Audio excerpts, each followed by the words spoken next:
our recent graduates that I'd like to welcome back, the more the merrier. Also, are there any Purdue students in the audience this evening? They're probably still on the road. We're supposed to have 10 Purdue students, landscape architects, and we'll certainly welcome them when they arrive. It's a great pleasure for me to introduce Chuck Harris this evening. Chuck Harris is chairman of the Department of Landscape Architecture at Harvard. I think it was 1958 or 59. It was my year at Harvard. It was Chuck's first year, so that was a special occasion. It wasn't that. And Ken Halpin was come to us here from Harvard. It was under Chuck Harris, so we've had a rather enjoyable day talking over old times. As I mentioned, Chuck Harris, chairman of the Department of Landscape Architecture at Harvard. He reminded me he'd like to make the introduction as brief as possible. And however, I think it'd be interesting to know a little bit about his background, some of the things that landscape architects do and get involved in. He's past president of the National Council of Instructors in Landscape Architecture. He's on the board of trustees of the American Society of Landscape Architects, and a member of the Commission on Landscape Planning of the International Union of Conservation of Nature and Natural Resources, and is a member of the ASLA and NCILA Executive Committee. That's the teaching area of landscape architecture. Probably the highlight of his background is that he's from Denver, Indiana. Local boy made good. And in case none of you know where Denver, Indiana is, I gather it's close to Peru or Peru? Peru. Right, okay.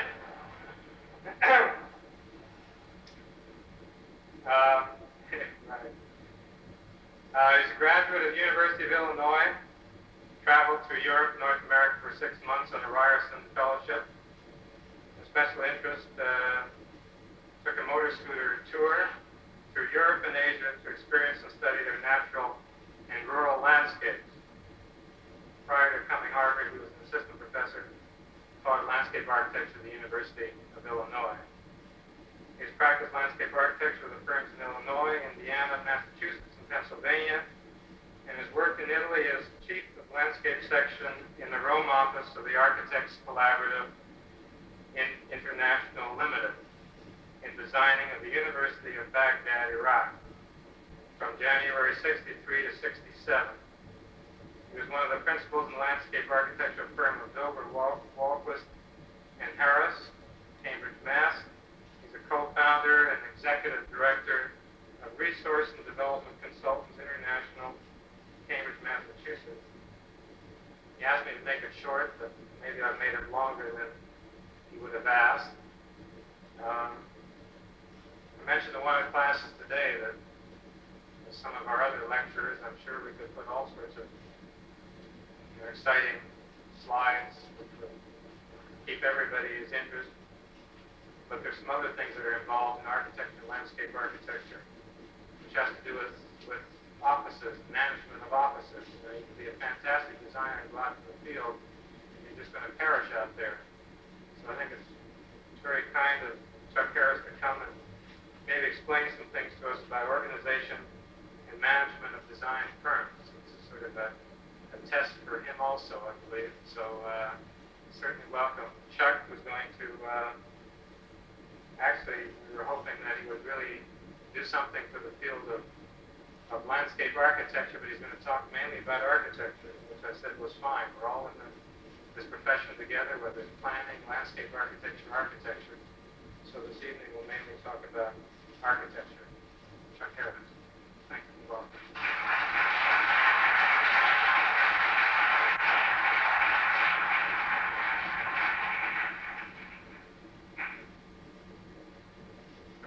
Thank you very much. I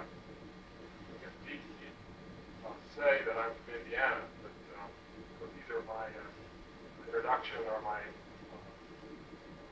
language will probably reveal that.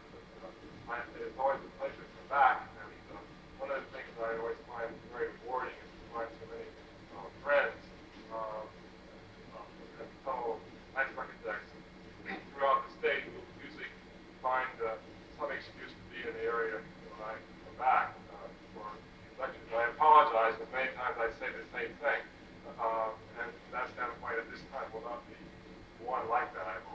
I've been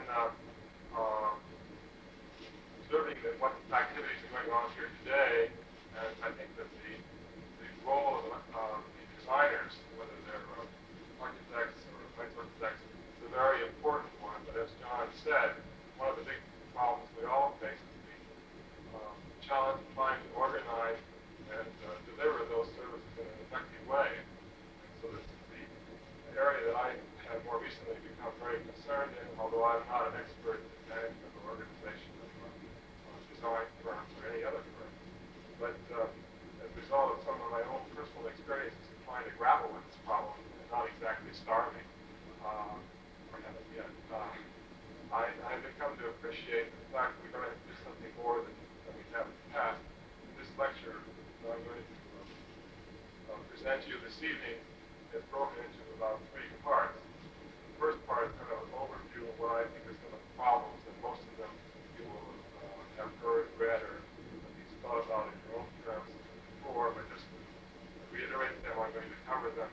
The second part is then some indications of what various firms and organizations, particularly I chose to go among the architects, illustrate some of their problems that they're most readily documented. And then finally, I'd like to present to you the slides and a little bit of diagrams on the blackboard, some efforts I've undertaken to try to deal with this problem of organization to be a management of design firms. I hope you will excuse my starting to read what I think is a much more complicated set of ideas than I felt I could easily present to you extemporaneously. But I hope that you will appreciate some of the ideas that I'm trying to cover. So therefore, I'd like to start with the suggestion that it has become obvious to everyone that the solution to the world's physical and social problems must be interrelated as the problems themselves. We environmental planners and designers are now faced with the necessity to develop some integrated and humane processes for solving the problems which concern us. The results of the initial work by several investigators clearly demonstrate the need to seek new and more effective ways to organize and deliver environmental planning and design services. Recent efforts by large public and private clients indicate that they want more integrated packages of services than is typically available from the normal single service firms. Trying to respond to this type of growing demand is creating a far more complex organizational and management problem than most of us who are professionally trained in one of the design fields. A recent survey conducted by the American Institute of Architects concluded that the major problem areas in the next 15 years will not be in the new construction technology, but rather in the organization and management sciences.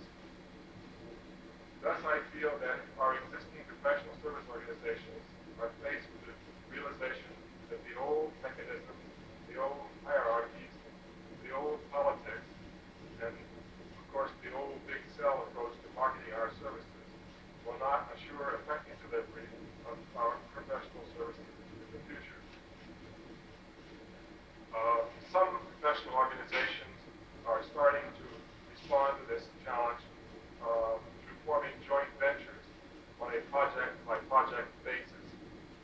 Others by forming consortia or other types of ongoing multi-service groupings. Still others are affiliating with manufacturing and land development or real estate and other types of large multi-purpose enterprises.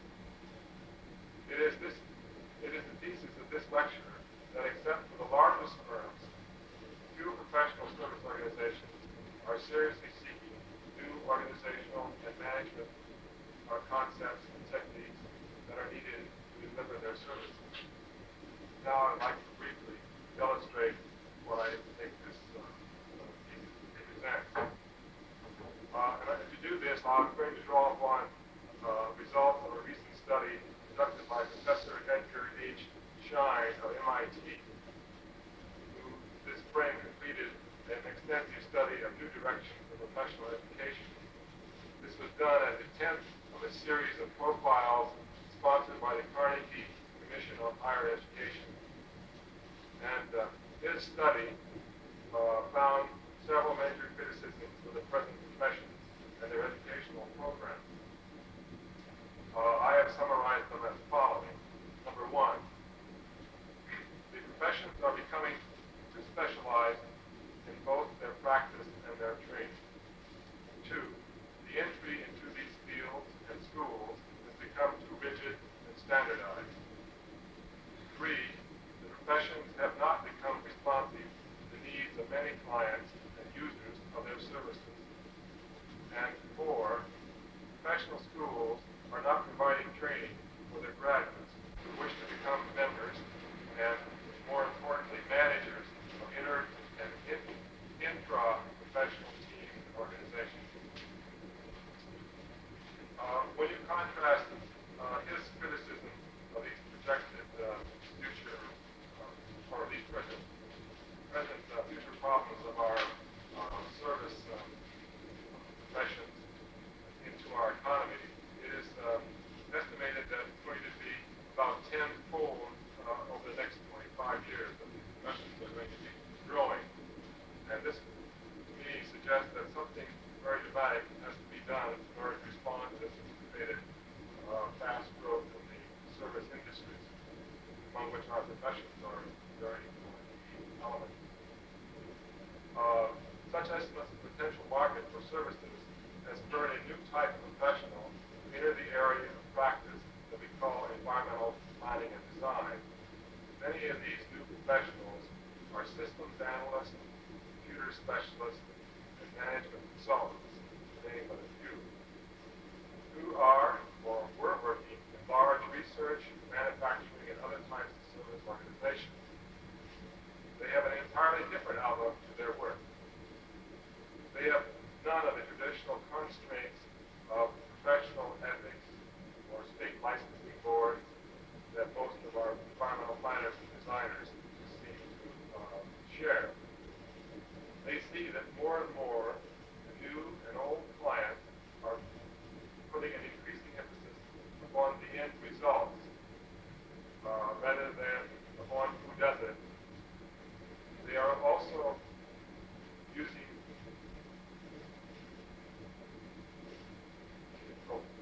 using in their own field and expecting their consultants to use much more scientific approaches to their work. Lost one customer.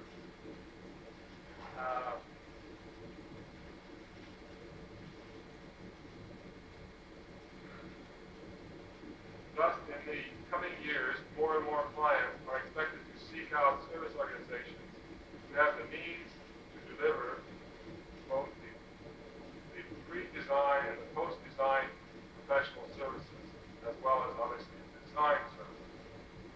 This growing type of competition from the outside places even more concern on the growing competition within the environmental planning and design field.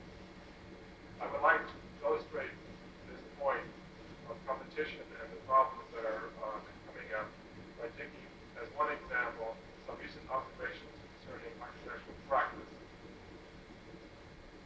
I've done this because I found that the architectural journals were rather full of information about how much trouble architecture is in, so I could get at it very easily, whereas those of you who read the landscape architectural journals or other related information about that field will seldom find that kind of problem being discussed. I think it's unfortunate, but still the architects are facing it, and the landscape architects are only beginning to face it. It's been observed that there are approximately 10,000 architectural firms in the U.S. And according to a recent survey, 75% of these firms have 10 or less employees, only 3 of which are trained architects. On the other side of the scale, it's estimated that only 1% of architectural firms have more than 60 people. It is only these largest firms that indicate they are providing a broad line of professional services. And to do this, they are having to use much more sophisticated organizational and management practices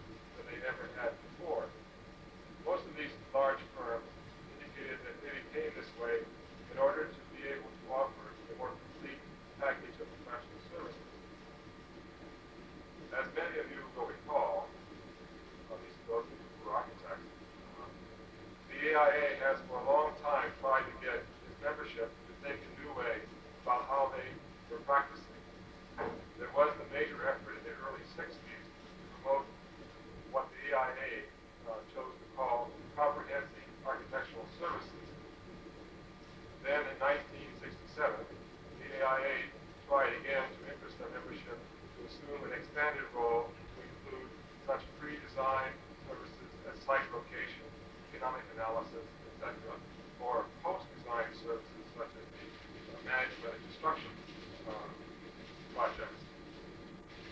While the AIA was probably correct in accessing the client's needs as for a broader range of services, it soon became clear to few clients and to many professionals that not many of the people were willing to have the architects assume this more expanded role and take over their areas of interest. And as if the architects' problems weren't bad enough there, they also had increasing pressure from the legal side of their practice. And as some of you know, under pressure from the federal government, they have just recently, like the civil engineers, dropped their restrictive code of ethics that prevented them from participating in competitive bidding for government contracts for their services. The use of performance contracting by both public and private clients and requests for turnkey projects will all tend to favor those service organizations that have the organizational resources and systems to produce a more competitive and responsible product. Now, as Professor Shine's study points out, these problems, and many others that could be cited, are not unique to architecture and are common to all the environmental planning and design professions. He sees a trend in the profession toward increasing convergence of each one's knowledge and skill base, toward increasing specialization and consequent fragmentation into sub-professions or new professions. Also, he sees a trend toward more bureaucratic tightening of boundaries within each field. He sees these trends as running counter to today's and tomorrow's needs. He believes professionals should become much more skilled in integrating divergent forms of thinking, much more able to work across specialties, and or able to integrate the efforts of a number of specialists. If Shine's assessment of the professions is correct, then it is easy to understand why major improvements in the organization and management of environmental planning and design services is not going to be a simple or automatic process, one that professionals whose only training in planning and design is only in the training of professionals whose only training is in the planning and design aspects of the profession. Most are thought to be rather competent practitioners, but almost no one has ever had any formal training in management. It seems we expect professionally trained planners and designers to become self-made managers in the very same way that we expect them to become self-made teachers in their field. Thus far, I have tried to indicate where I believe there is a growing need to develop and use better and more effective approaches to the delivery of our professional services. Although I have tended to draw all of my examples from the field of architecture, particularly in the larger firms, I do not wish to imply that only architectural firms are facing these problems and potentials. On the contrary, as you will see in the next part of my talk, I feel that much more creative thought has to be given as to how we can better organize and use the best talents of all of our professions, regardless of whether it is located in large or small, public or private offices. Now, for the next part of my talk, I'd like to show you 3 examples of what I've been doing in response to the preceding assessment of what I think were the issues and actions to date. As you will soon see, each of them has some almost overwhelming organizational and management problems. They draw from my own efforts and experiences because I can speak with considerable feeling and personal knowledge of the difficulties that were going to be faced by the people with whom I was working. They are not meant to be very complete in detail and may in fact be much too abbreviated to give you any real sense of each of the examples. The first example covers an effort to form a non-profit association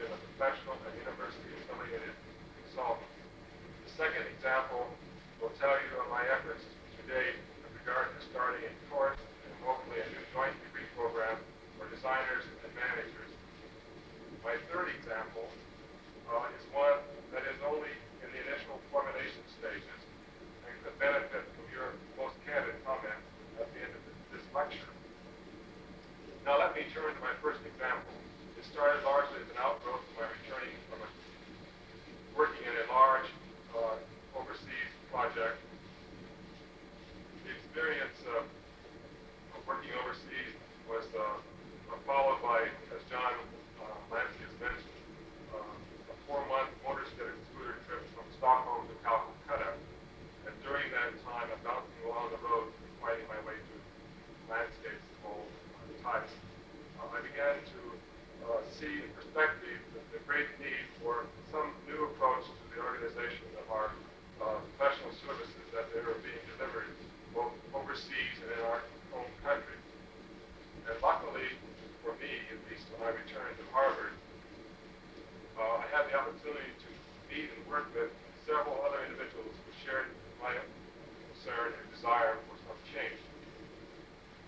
Thus, in the fall of 1963, I managed to persuade 5 other professional and university-affiliated consultants to join me in forming a not-for-profit association to organize and handle in a unified way the planning and design and development of human and natural resources. Out of this initial effort, gradually evolved a series of broad organizational concepts and objectives that would hopefully provide a way to integrate one logic systems, resource development system, the means of delivering a wide spread scale of services and skills. We started off with 3 simple objectives in mind. First, we wanted to find a way to avoid the pitfalls of merely becoming a large, complex professional office in each of our fields. 2, we wanted to find a way to do better and not just do more work, because at least at that time, prior to the recession time, we'll say, everyone was too busy to want any more work, per se. Third, we wanted to find a way to retain and build up the logical ties that each of us had with our respective offices and universities, and for the benefit of both. And fourth, we wanted to find a better way to organize and deliver our special knowledge and skills to both local and national and later international clients. I would like to quickly illustrate some of these efforts to organize ourselves and to let you see how the organization and management problem eventually became our downfall. I have a few slides that I'd like to run through at this time very quickly, so if you'll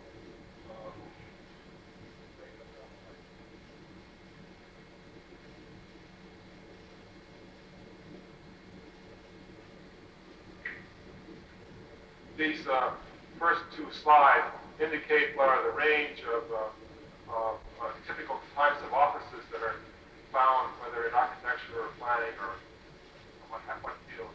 And going from the very basic services, which could be a landscape architect or an architect, to the developing a much more complex organization. The next slide, which I guess I have to show. Oops, the wrong one. Shows increasingly complex organizational approaches to trying to bring together professional services. And without going into the detail of what each one might imply, I would like to suggest that the effort to form an associated office, the one at the top, probably more closely approximated some of the ideas that we were trying to do in our initial effort. And so I'd like to then step back and just quickly run over what some of us saw was happening. We saw that the single service firms at the top, the so-called bar across the top labeled past, that each of them had their own area of expertise and many times became known for that. Then they gradually moved to what we call today, second line down, where many firms would add a complementary service. Architects would add engineers or planners and licensed architects could join groups. And then, as you see, if you go from left to right, that even banks and manufacturing companies were adding other kinds of supporting services than whatever their original basic service was. Now, this was the kind of typical smaller type offices that were evolving and that we know today, whereas some of the larger offices today, the bottom bars there, indicate what seemed to be happening in architecture, where engineers and planners and licensed architects were being added, or engineering firms where they were adding architects and economists and licensed architects and so forth. And you find going across the whole bar there that the fact that everybody was seen to be trying to incorporate into their own organization all of the components which they needed to do a better, a more comprehensive service.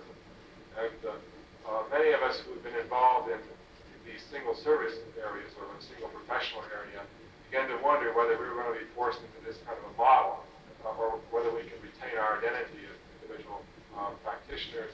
And I managed to persuade, as I indicated earlier, 6 people, 5 other people to join me, and while their names are not important, the main thing I like to illustrate is that, well, all of them came from a particular type of professional education and had university affiliations. Most all of them had some kind of professional ties, and the two on either end, right and left, were being pushed into larger organizational structures and patterns of the kind that they felt increasingly complex and difficult to handle, and certainly had not been prepared in their single professional area to do. And so the result of our discussion, we felt that maybe we could find some way to bring about an association of our efforts. We saw the possibility of bringing our practice and our A and our training and our teaching C together, and also to incorporate into it what is often a missing link in most design schools, the research and development aspect. And we saw that each tended to supplement each other, and we felt that many schools and offices across the country would benefit from some kind of mutual interaction of some kind like this. And I think many of us, as you'll see later, are trying to eventuate that. Now, our association started out by sorting out some ideas, and on the bottom part of that diagram, you'll find that we asked the 6 people to each suggest a project which they felt could be undertaken as a group in order to explore the possibility of working together. And there are the 2 projects, the orange project called Inkai and the blue project called Flagstaff are the 2 that I'd like to just mention to illustrate the kind of complexity of the problem when we move toward it. The first one was the Inkai project, and it started with a request from the Harvard Business School to provide them with some advice in helping a group of businessmen in Central America pick a site for a new business school that was being built there with American funds. And we undertook a community selection study, and as a result of that work, became acquainted with the whole range of their projects, which they had not fully enumerated to us as when we first contacted them. And that's the column on the left. And in the process of working with them, we also discovered possibilities for many other kinds of related professional services in Central America and related to this particular project that a firm could, or a group of firms could implement if they wished to take the initiative to develop them.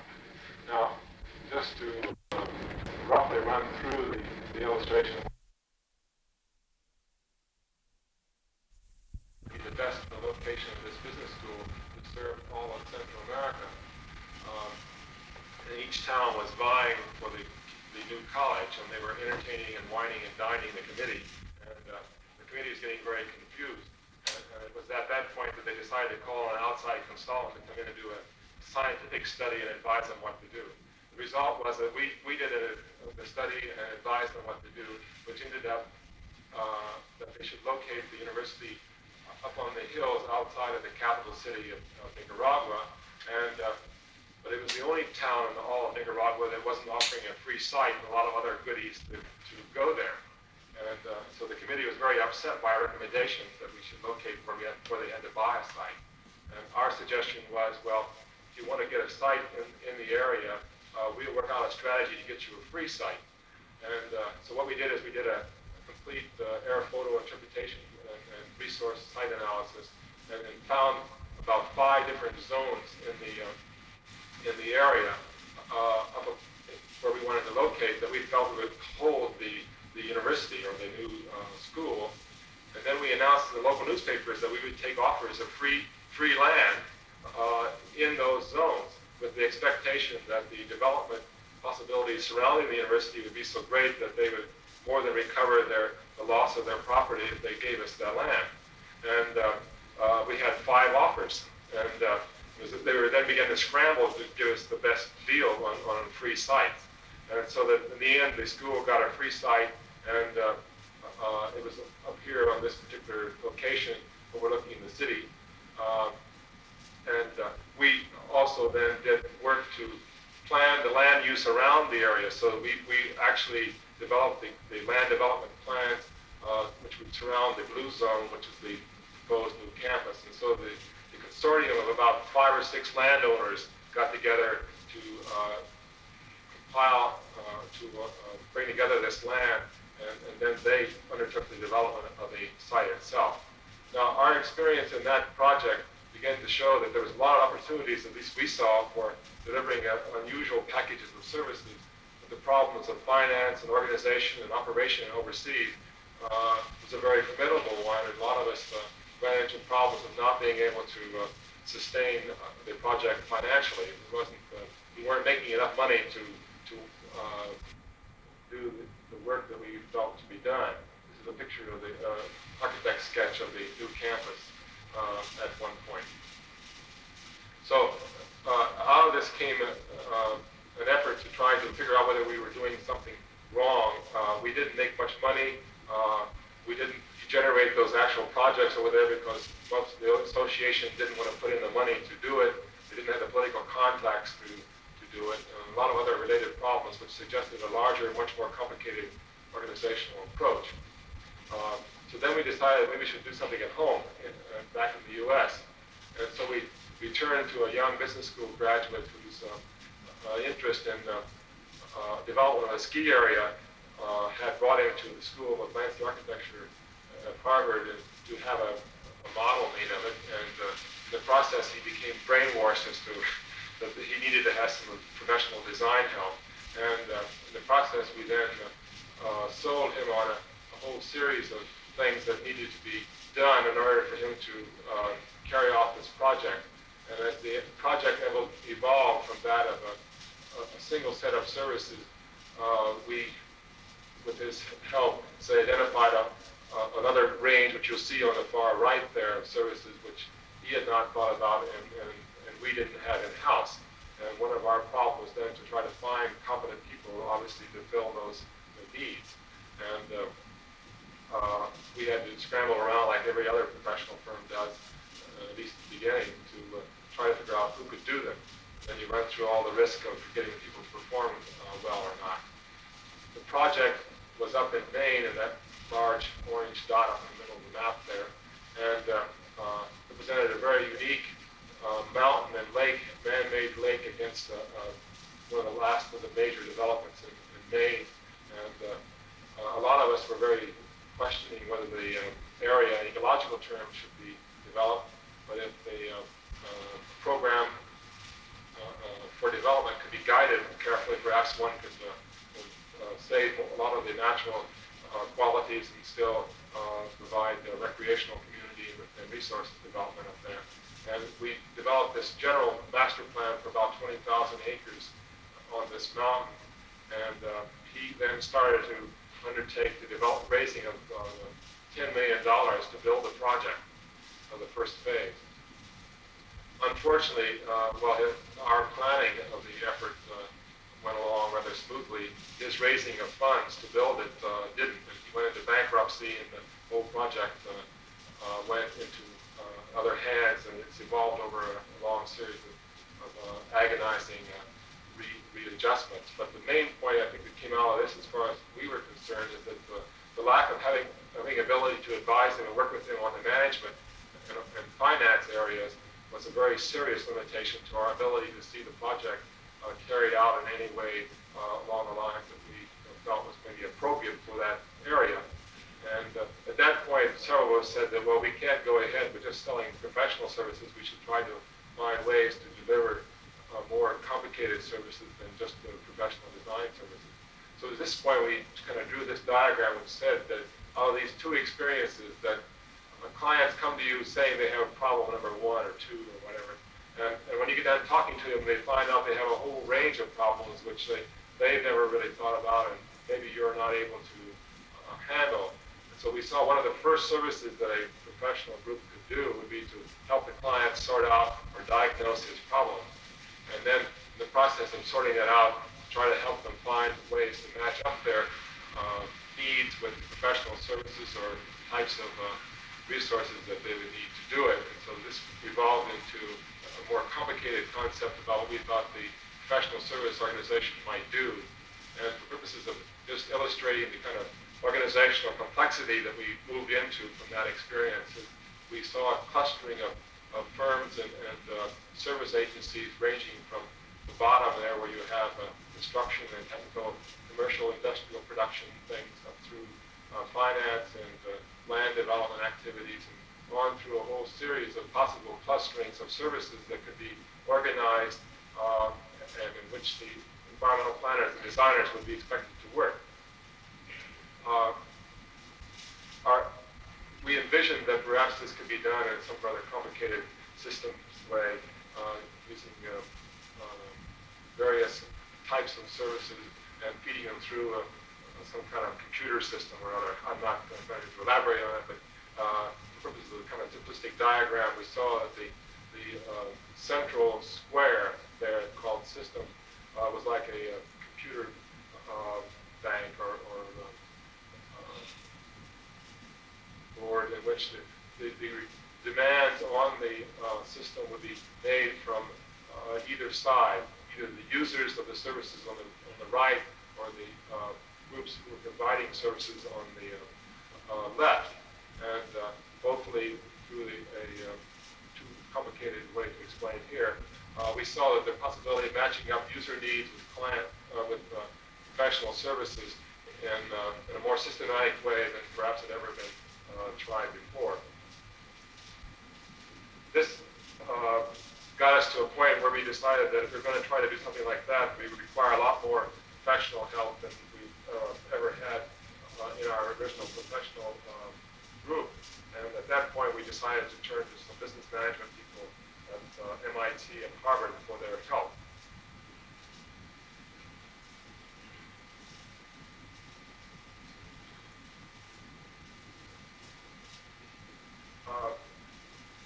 No, I think that my main running through of this thing brings you up to a point where one would expect the next comment to be, well, we worked it out and now it's all running rosy.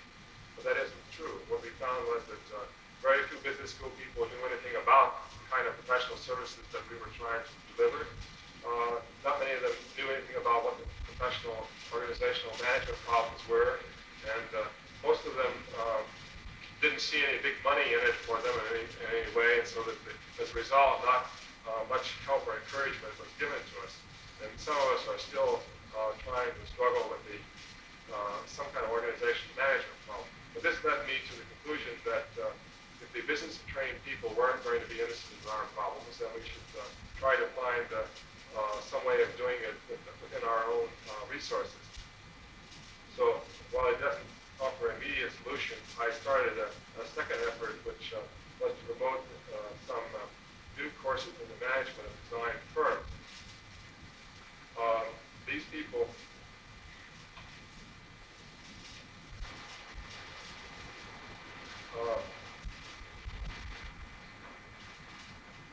as far as I could determine, no design school in the country had any required or even optional courses in the topic of management of design firms. Thus, I tried to start in my department a new course on organization and management design firm. Two students who were interested in this problem and a local architect who had recently graduated from Harvard Business School developed this new course. It was well received from the first year we offered it, and as a result, we offered a week-long short course that summer. Several faculty members from the Harvard Business School came over and helped run various sessions of it. We had about 25 managers and principals of both large and small offices from all over the U.S. who came in the first year and also again this summer to attend these special short courses in the summer. It seems quite clear to me that there's a lot of interest in the area, but unfortunately very little academic work has been done or research work has been done on this field. Some of us try to get a major research grant to undertake research and development, but to date we've not been able to find financing to undertake this. In the meantime, several young faculty and students in business school at Harvard are undertaking small research projects documenting where the problems are and developing certain case materials describing problems that firms are running into. But as yet, the major effort to launch an extended study of management of firm is not at hand. I hope that before the end of this year, we may be able to do this.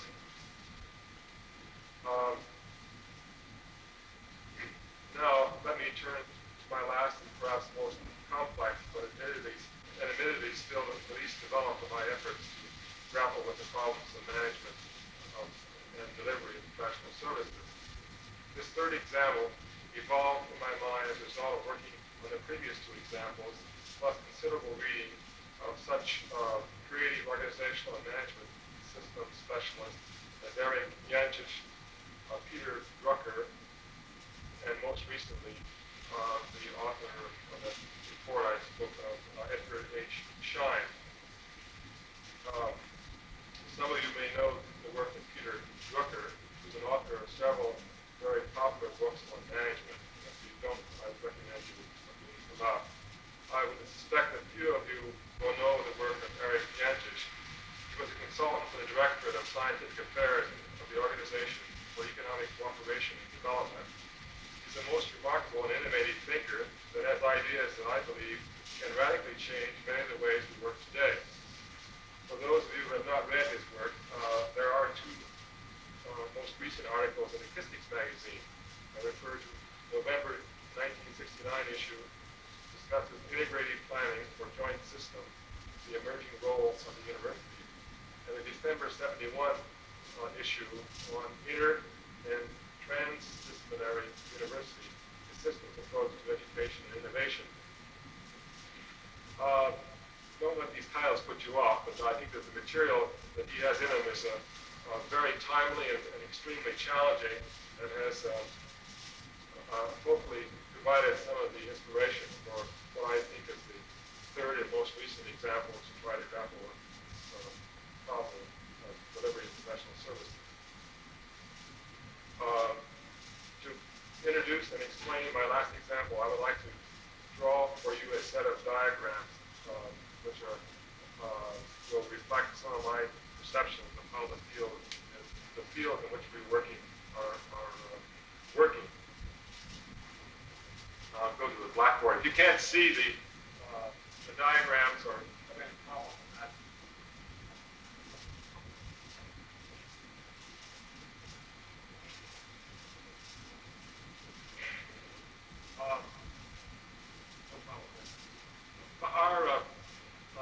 our fields, it seems to me, share three possible common areas of concern. The first one is the overriding concern of concerning the environment, and whether it's the man-made or the natural environment and its design and creation. And it provides the basis from which most of our common effort originates. The second area of concern is the common area of concern is with the processes or systems which we use to carry out our work. And this is the means of flowing or channeling of our energies, whether it's at the global scale of ecological systems or in the design of man-made environmental system. And the third one is our common knowledge and skills. Now, in this area, we have what I think are the arts and sciences that are used by most of us as professional practitioners. And it's in this category, then, that our unique expertise as architects or engineers or life architects or planners, what have you, are most readily seen, whereas we share these kind of common processes, and we obviously or hopefully are sharing a lot of the common concern, so that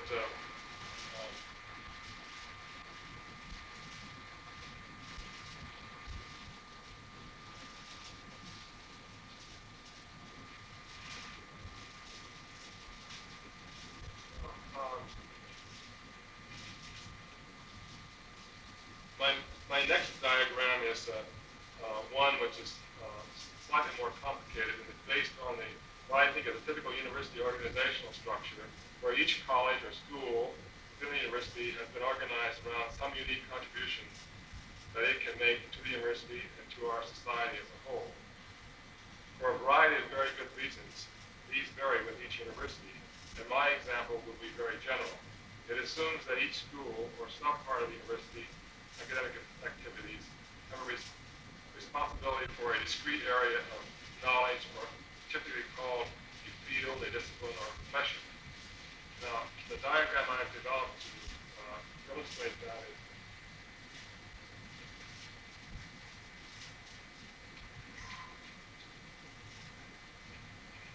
we'll say that those represents 3 or 4 disciplines, and each of these disciplines has a series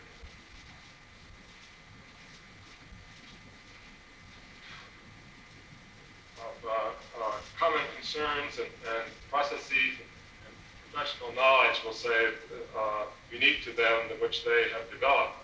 Now, this is true whether this is the schools of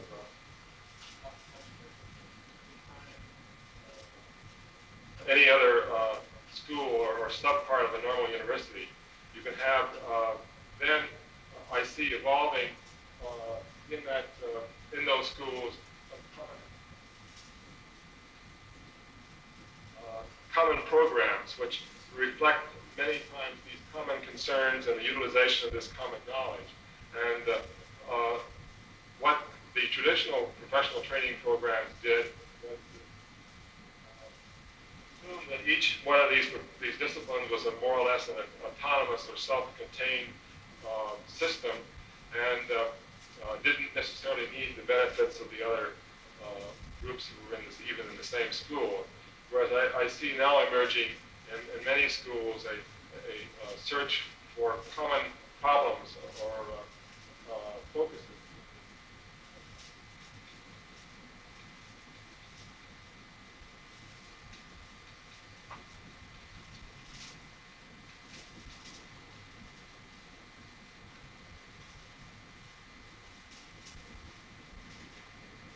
And what I am trying to illustrate there is that these common problems and concerns are cutting clear across the professions, and they're beginning to hopefully draw upon the expertise and talent of all of the related groups.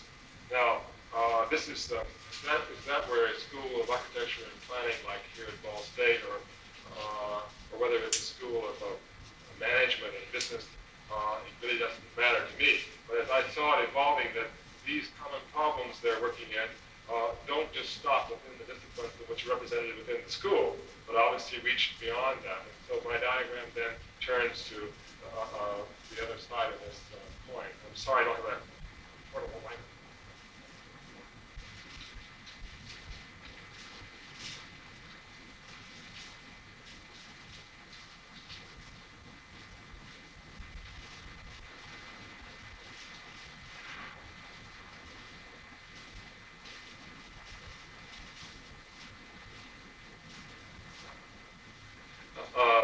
What I was trying to illustrate there is that assume that all those little lollipops on the right-hand side, each vertical one is in fact a separate school within the university, and the horizontal stems running through them are perhaps somewhat the same problems, whether this is urban concerns and the problems of the nation and the social terms or whatever the problems are here, they're being matched up by some of the problems in the other parts of the university.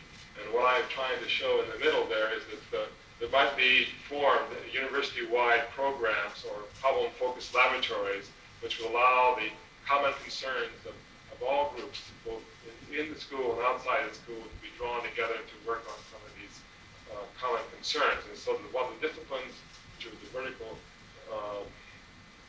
stems there, are still maintaining their strength and developing their unique contributions to the total, it's important to build up this kind of lateral force that's going to be moving and permeating throughout all the schools as well as the university. And so that it was my thought that perhaps the challenge that we're facing in our education systems as well as eventually in our practice is to try to translate some kind of a operational way this kind of initial concept. Now, my next to last diagram is an effort to illustrate how I think that these two things have evolved into what we're doing today and how they might evolve into a newer idea tomorrow. And let me just illustrate how I think it in a slightly different way. I see the professions in our environmental planning and design fields working. We have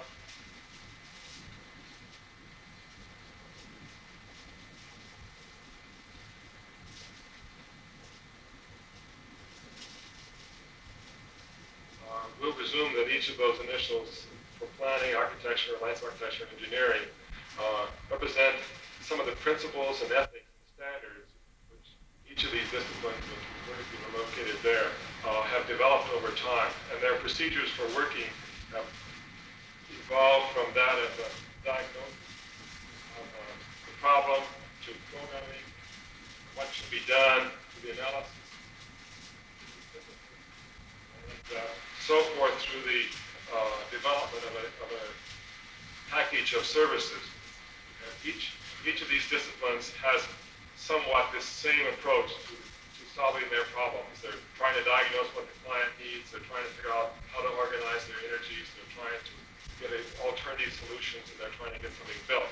And what becomes apparent, I think, is that if you say that this design area in our normal jargon, it's quite clear that the designer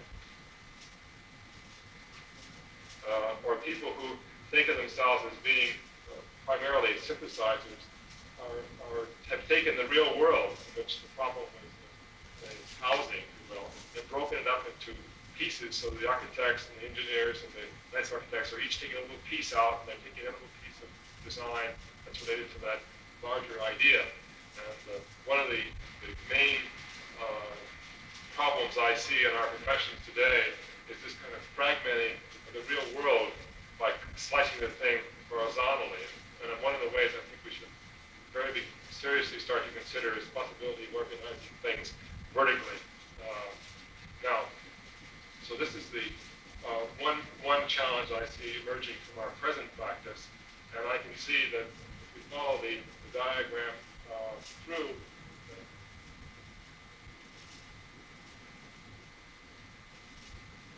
on a kind of a matrix system again, if you will, in which the world's problems, whether they're global in scale or regional or micro scale, can be charted into this matrix in some complex way, and then these different disciplines can decide to focus in on one of them.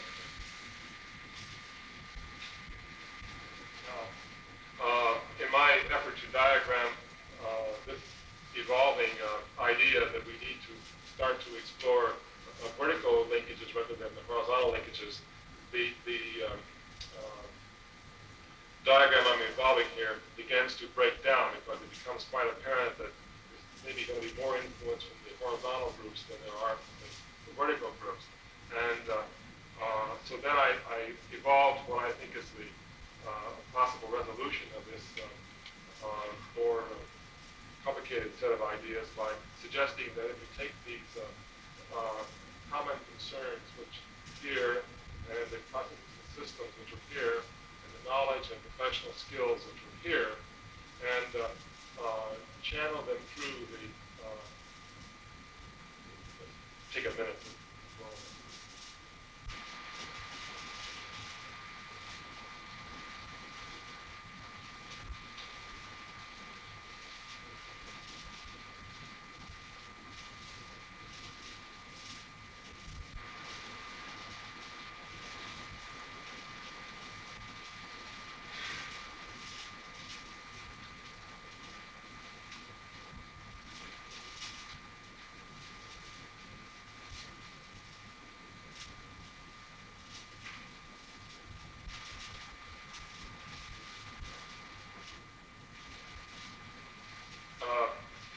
What I tried to diagram there was that these A, B, and C here are there, and they're feeding through this set of disciplines there and focusing on certain common problems which were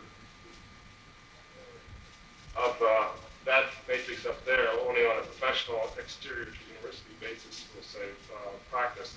And out of it I could see evolving perhaps not these disciplines of architecture, planning, engineering, and so forth, but perhaps a clustering of professionally oriented people which would be concerned with planning, analysis, and design. And so that I then labeled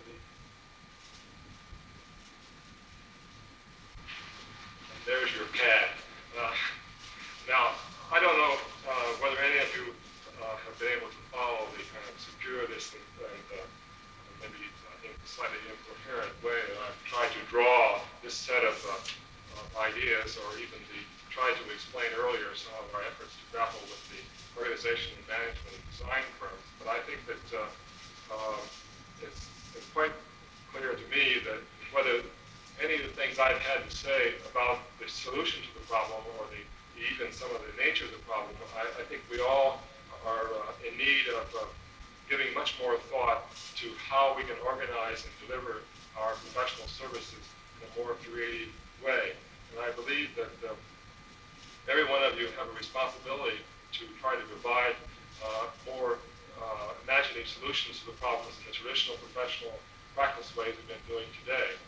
And unfortunately, we'll say that most people who are trained in our professions are not even asked to think about this as a problem when they're going through school.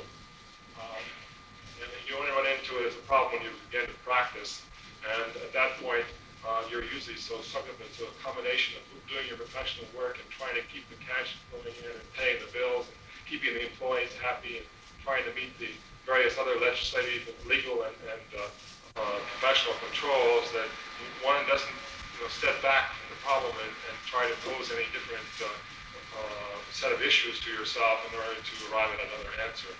And I think it's important that if we're going to survive in the next decade or so as individual professionals groups, we're going to have to find some more effective way to organize our services. Otherwise, I believe that the new professionals, those people coming in from the outside, as we like to call them, are going to use their more scientific and what some people think is more organized approaches to handling these problems.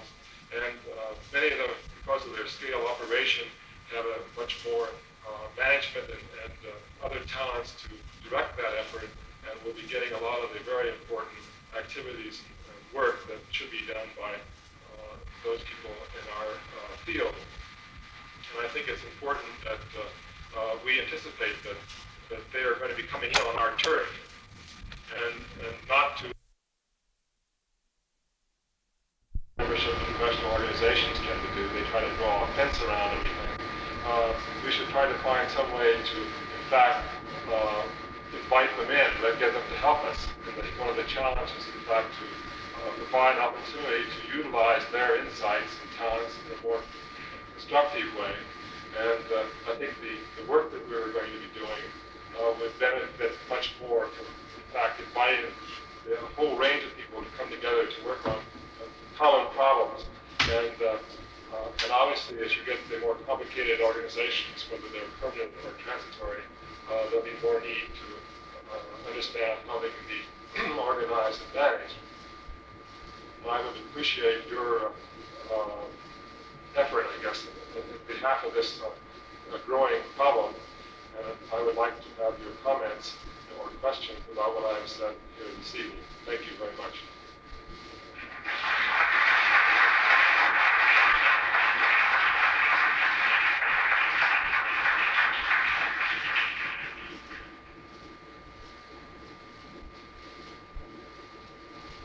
Thank you very much, Chuck. Any of us that have been in practice will appreciate some of the remarks and know exactly what you're talking about. Some of the students have got some things to look forward to, and I welcome Chuck's comments on practice and management, some of the things that we really have to get involved with. It's wonderful, all our design studios and all the exciting projects we do, but that's only part of it. Some of the graduates that are here out in the offices and out in the field will realize that there's a lot of things that are coming up in the field of our various professions. Certainly one of the things we're trying to work with here is a number of professions working together, and I think we're off to a good start in that area. I'd like to welcome any, I didn't promise you to be the easiest discussion, as I mentioned before. We can see all sorts of wonderful slides that we can all enjoy, and after a day's work, it's nice to sit and relax and look at beautiful slides, see if you can do a little work, a little bit of thinking. So I'd appreciate anybody who has been doing some thinking to maybe come up with a question or a comment. Has anybody had time to, maybe would like to respond to Chuck Harris's, some of his ideas on business?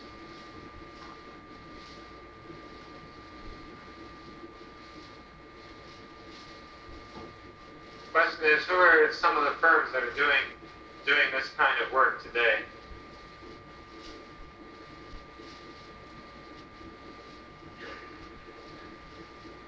Well, I don't know. Some of you may have been following. How many of you are readers of the progressive architecture? I think about 1969, they had a big article there entitled "The New Professional," and I think that's probably one of the most recently documented source of a lot of different firms who are trying to do things. Now, my own experience and observation, some of the firms are like the firm of Caudell, Woollen, and Scott, which maybe some of you know, located in Texas, which is an architectural firm, and essentially, but it's been moving toward a more and more complex team approaches to practice, and also are adding other kinds of subsidiary services to their business in order to respond to the opportunities they see emerging. There are several other architectural firms. I know many of you know RTKL, Rogers, Liskinsky, no, Tefero, that's it. Liskinsky and Lamb, right. I could follow my own initials. Anyway, their firm has been trying to create an umbrella, which originally about a year and a half ago, they were called Urban Systems, which they were going to bring together about 5 or 6 different consulting groups to work. And in the process, they had bought in a major interest in a small planning firm in Washington, D.C., who was a friend of mine, and they were becoming affiliated with this larger group. I heard more recently that they may have also been merged with a large West Coast computer software group now, which makes them, as an example of getting to be a very complicated organizational structure, which has both professional ramifications as well as commercial ramifications. The last one I can cite is an interesting example of a professional firm that was acquired by a commercial manufacturing firm. Westinghouse acquired as one part of their larger urban systems development and activities, planning for a friend of mine in Washington, D.C. again. They bought it out completely. It's now a wholly owned subsidiary of Westinghouse. And this guy, George Marcoux and Berry, spoke to us last year about that. And he made a very good case for why he sold out to Westinghouse. And for those of you who'd like to get your hands on some large chunks of money, this is one reason he didn't do it. He said that the reason was not money. And so I think a lot of people who are being approached to become part of a larger organization, maybe some of you know that, where you have a very highly successful architectural firm or engineering firm, and you will find that another group, especially some of the West Coast systems people, come in and want to start buying you out and putting you in as part of a larger system. And I think that while I don't recommend necessarily that their examples are anything that I would like to cite as positive examples, I think there are many very good examples that are starting to take place. I know a friend of mine, an architect, they just formed a merger with an architectural firm, and a very well-known and successful architectural firm. And I think there are going to be a lot more blending of firms of that kind. And probably a lot of you in the audience probably know of other examples. Are there any other questions? Yes.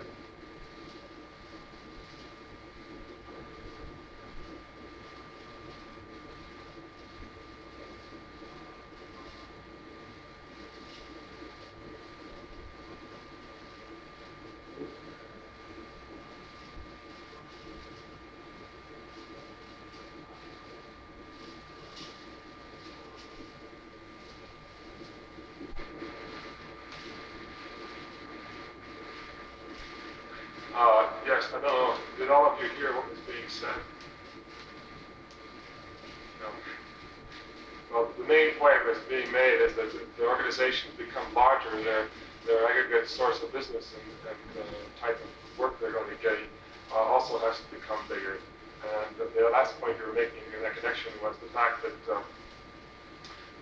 the old client has begun to view you in a different way once you begin to offer a larger, more complicated package of services.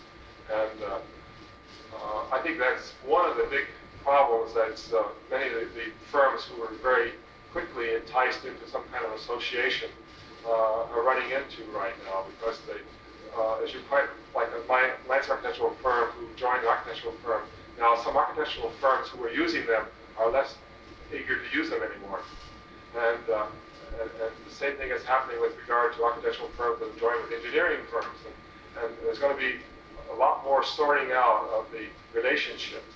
And I think that's why I'm not advocating any effort to move toward these kind of complicated mergers or efforts on a kind of permanent basis. But on the other hand, I think that quite obviously the client, especially the public client, is making a lot of noise, if not in fact demanding a more integrated package of services. And I think those of you who feel that the individual service organization firms, whether you're architect or what, should be retained, you're going to have to find some more effective way to bring that set of talent together and to work effectively in order to compete with some of these other groups. Now, I think one of the things I see as emerging possibly is the professional firms taking the initiative to, in fact, become their own client.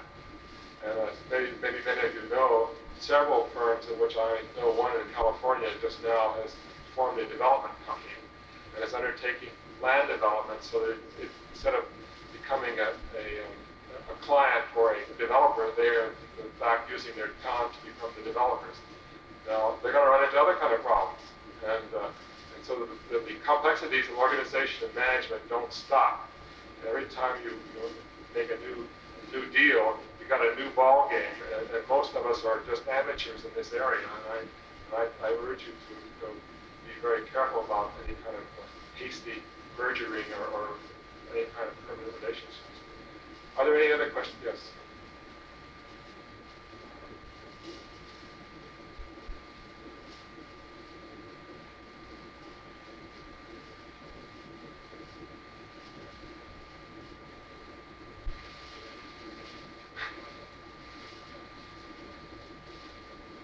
I don't really know just yet. I guess my feeling is that I think none of us should remain ignorant of the fact that there are very serious problems in this area.